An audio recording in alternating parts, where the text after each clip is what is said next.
Welcome to the Mind Solution Podcast with Sarah Maud.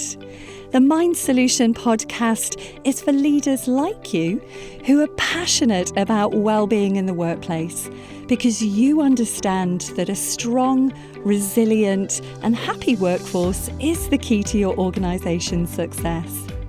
The Mind Solution Podcast is here to help you. So join us every week where we'll share with you powerful insights, strategies and know-how to ensure that your people and your organisation are truly thriving from the inside out. Hello and welcome to another episode of the Mind Solution Podcast.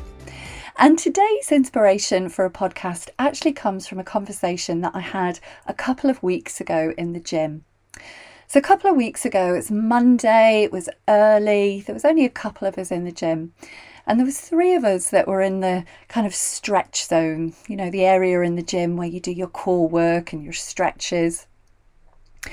And these two other individuals were having a conversation about their day ahead, which I was eavesdropping into, as you do. And it was really interesting, and this is probably the reason I was eavesdropping, because one of the individuals, a lady, was saying that her diary was basically just back-to-back meetings all day. Now, the trouble with working in the kind of field that I work in is that when I hear these things, I can't not say something. I can't not sort of question, is that an effective way of working, or give some kind of advice or guidance. So having been listening to this conversation taking place with these two individuals, I turned to her and I said, have you thought about maybe putting some time in your diary in between these meetings so that you get an opportunity to, go to the bathroom or just stretch your body, get a drink, get a cup of tea or whatever before you launch yourself into the next meeting? And she said, yeah, I know. She said, I know I should do that. And I'm probably just guilty of not creating that time for myself.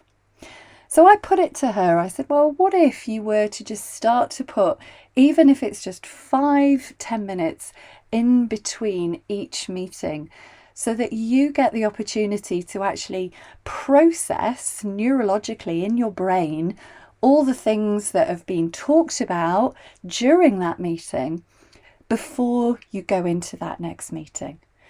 What if you were to protect the time in your diary, to take back control and actually put time to have, a proper lunch break? Even if that's half an hour where, normally in the corporate world where we were working from offices, we'd probably leave the office and go and get something to eat and then come back. And she's like, yeah, I've not been doing that either. I've just literally been going into the kitchen, making myself something to eat and then going back to my desk. So I was like, well, what is it that needs to happen here? What do you need to start to do to honour your time, to protect your time so that you actually end up working smarter and not harder? And she's like, well, yeah, I guess I could do that. I could put that time in my diary, protect that time. I was like, well, give it a go and let me know how you get on. So a couple of weeks later, I see the same lady this morning and I said to her, how are you going? She's like, do you know, she said, I have been doing that. I've been protecting my diary. I've been making sure that I start at 9 o'clock, whereas before she was maybe going to the gym, getting home, having a cup of tea, and then just launching straight into her work schedule. And she said, I've even put a sign at the bottom of my computer that says log off at 5 o'clock. And she said, I've been making sure that I put time in my diary every day, just half an hour, so that I can, sit and I can have something to eat. Because, otherwise I just don't really have any space in my diary for the rest of the day. But what she also went on to tell me is that she'd also started to introduce some meditation. So rather than, again, just getting back from the gym, having a breakfast, coffee, shower, into work, she was also building in just 10 minutes of meditation before she started her day. And she said to me this morning, I've only been doing it for 2 weeks. She said, but it's already made such a difference. Because she said, I feel that, I'm taking back control. I feel that, when I've taken the time to meditate, I'm actually more productive. I'm more creative as well. And she told me that there was a day a few days ago where she hadn't meditated. And she said, I knew it made such a difference because she'd been trying to work on this PowerPoint presentation and she just hadn't been in the right headspace to do it. And she said, and I was annoyed with myself because I hadn't meditated. And so we talked about habits. And I said to her, it takes about 21 to 60 days to create a habit. And in order to create positive change in your life, it's not necessarily about doing something huge, but it's about doing small things consistently over time. Because if you're literally kind of rolling into your day, you're not mindfully starting your day, and you're just churning out work a bit like a hamster on a wheel, is that working smart? Is it working productive? Or is it working harder to achieve an output? And what was also interesting about what she said is that the organisation that she works for encourage people not to work excessive hours. But she said it feels like it's a bit of a tick box when they go out with these staff announcements, because she said, I feel that what's still expected of me is that I do work past 5 o'clock. I do work early, that I'm available, any time during the day, that my diary's not blocked out.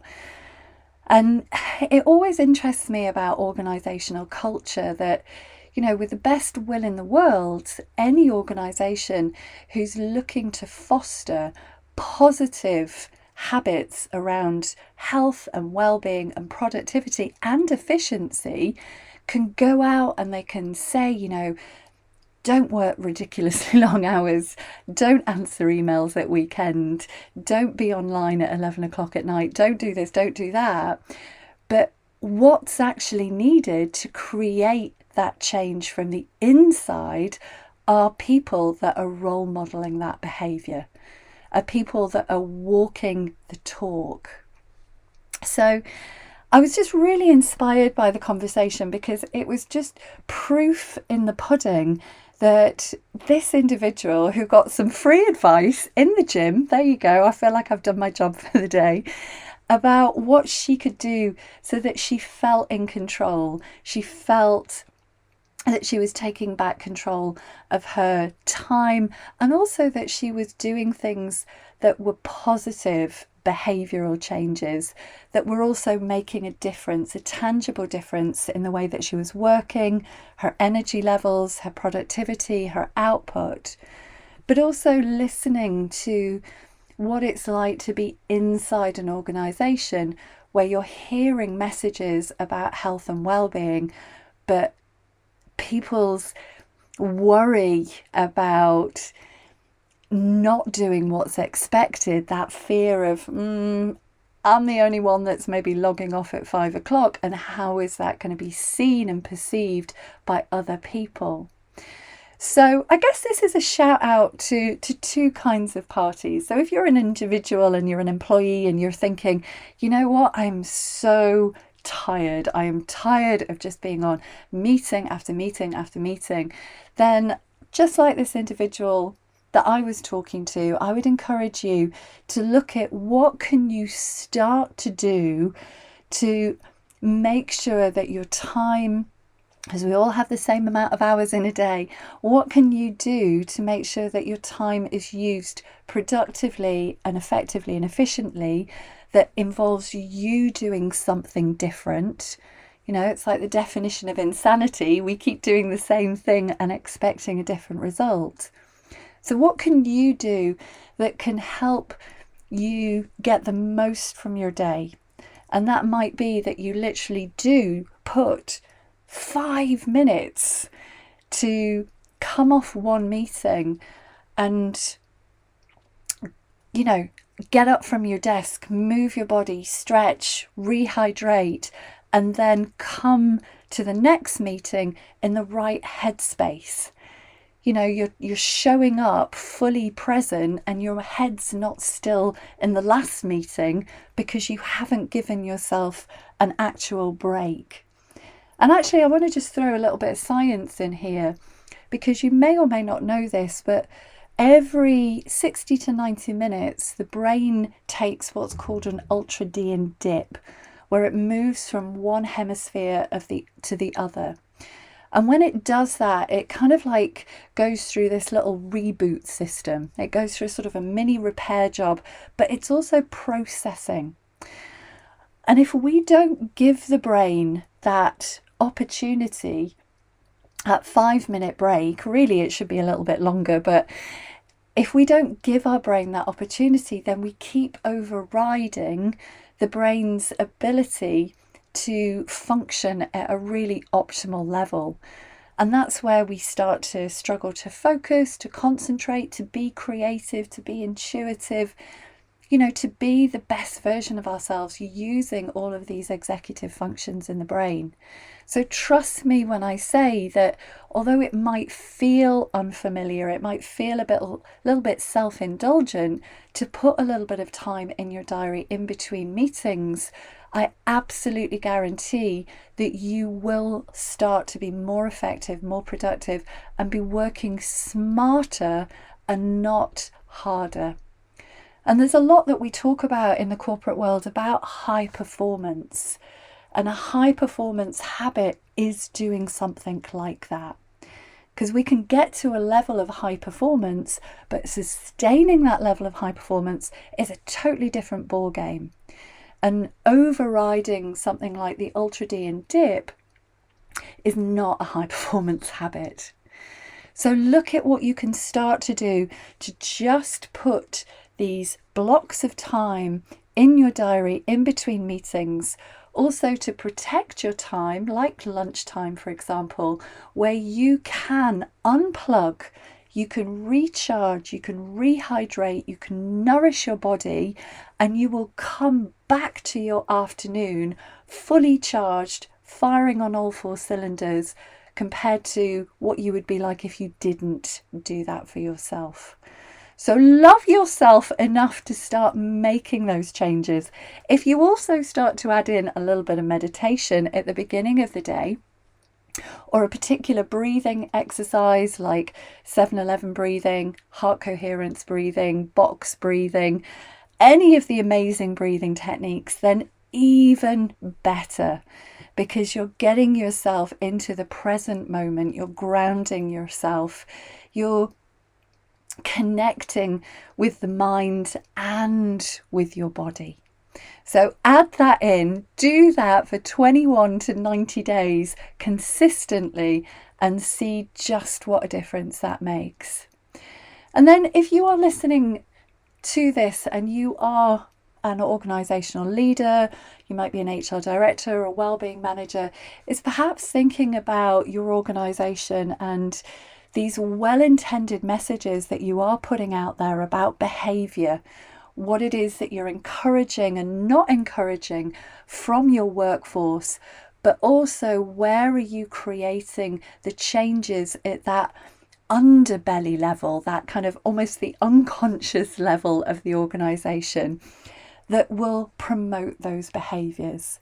Because we can go out and we can say, we expect you to just work these hours, to work in this way, but what are the other organisational leaders doing that's advocating that behaviour or not? So food for thought there, and I look forward to joining you on our next podcast. Goodbye for now.